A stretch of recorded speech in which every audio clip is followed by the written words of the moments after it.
पांडवों का स्वर्गागमन। महाभारत कथा।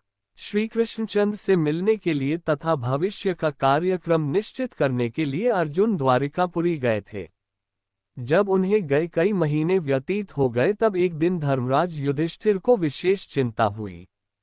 वे भीमसेन से बोले, हे भीमसेन, द्वारिका का समाचार लेकर भाई अर्जुन अभी तक नहीं लौटे। और इधर काल की गति देखो, संपूर्ण भूतों में उत्पात होने लगे हैं। नित्य अपशकुन होते हैं।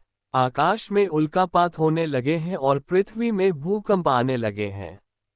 सूर्य का प्रकाश मध्यम सा हो गया है और चंद्रमा के इर्द गिर्द बारंबार मंडल बैठते हैं। आकाश के नक्षत्र एवं तारे परस्पर टकरा कर गिर रहे हैं। पृथ्वी पर बारंबार बिजली गिरती है।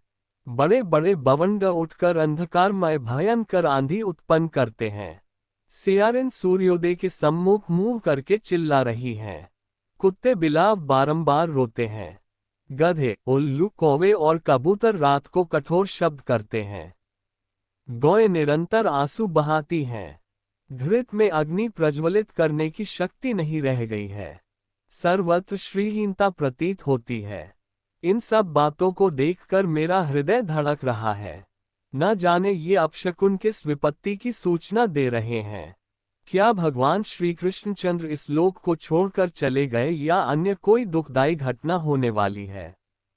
उसी क्षण आतुर अवस्था में अर्जुन द्वारिका से वापस आए। उनके नेत्रों से अश्रु बह रहे थे, शरीर कांतिहीन था और गर्दन झुकी हुई थी। वे आते ही धर्मराज युधिष्ठिर के चरणों में गिर पड़े। तब युधिष्ठिर ने घबराकर पूछा, हे अर्जुन, द्वारिकापुरी में हमारे संबंधी और बंधु बांधव यादव लोग तो प्रसन्न हैं न? हमारे नाना शूरसेन तथा छोटे मामा वसुदेव तो कुशल से हैं न? हमारी मामी देवकी अपनी सातों बहनों तथा पुत्र पौत्रादि सहित प्रसन्न तो हैं न? राजा उग्रसेन और उनके छोटे भाई देवक तो कुशल से हैं न? प्रद्युम्न, अनिरुद्ध, सांब, ऋषभ आदि तो प्रसन्न हैं न? हमारे स्वामी भगवान श्री कृष्णचंद्र, उद्धव आदि अपने सेवकों सहित कुशल से तो हैं न? वे अपनी सुधर्मा सभा में नित्य आते हैं न? सत्यभामा, रुक्मिणी, जामवंती आदि उनकी 16 सहस्त्र 108 पटरानियां तो नित्य छन की सेवा में लीन रहती हैं न? हे भाई अर्जुन, तुम्हारी कांति क्षीण क्यों हो रही है और तुम श्रीहीन क्यों हो रहे हो? धर्मराज युधिष्ठिर के प्रश्नों के बौछार से अर्जुन और भी व्याकुल एवं शोकाकुल हो गए। उनका रंग फीका पड़ गया, नेत्रों से अविरल अश्रुधारा बहने लगी, हिचकियां बढ़ गईं। मुझे कंठ से उन्होंने कहा, हे भ्राता, हमारे प्रियतम भगवान श्री कृष्णचंद्र ने हमें ठग लिया। वे हमें त्याग कर इस लोक से चले गए।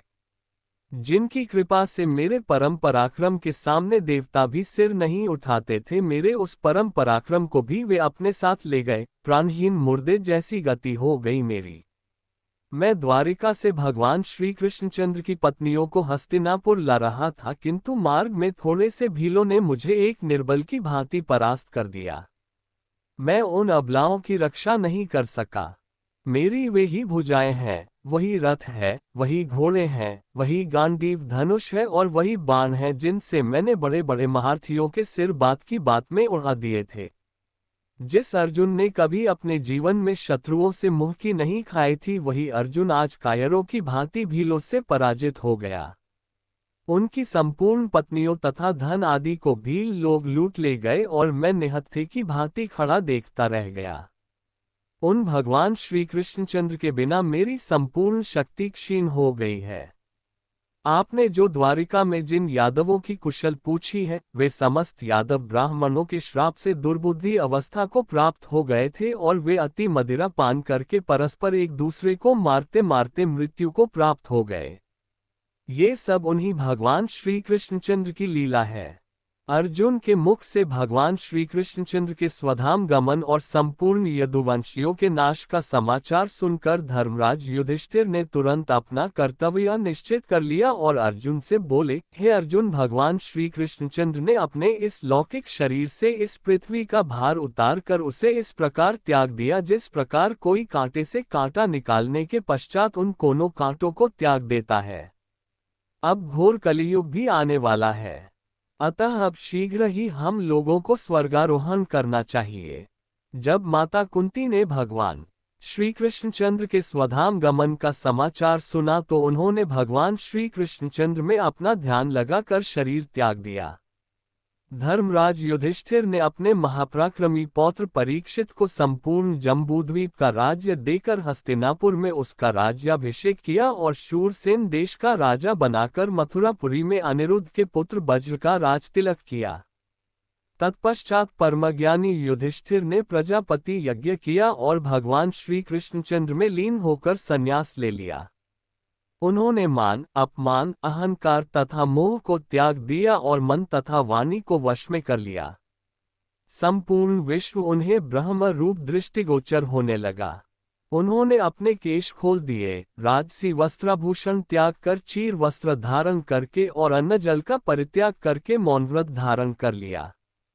इतना करने के बाद बिना किसी की ओर दृष्टि किए घर से बाहर उत्तर दिशा की ओर चल दिए। राजा संसार की अनित्यता का विचार करके द्रौपदी तथा भाइयों को साथ ले हिमालय की तरफ महाप्रस्थान के पथ पर अग्रसर हुए।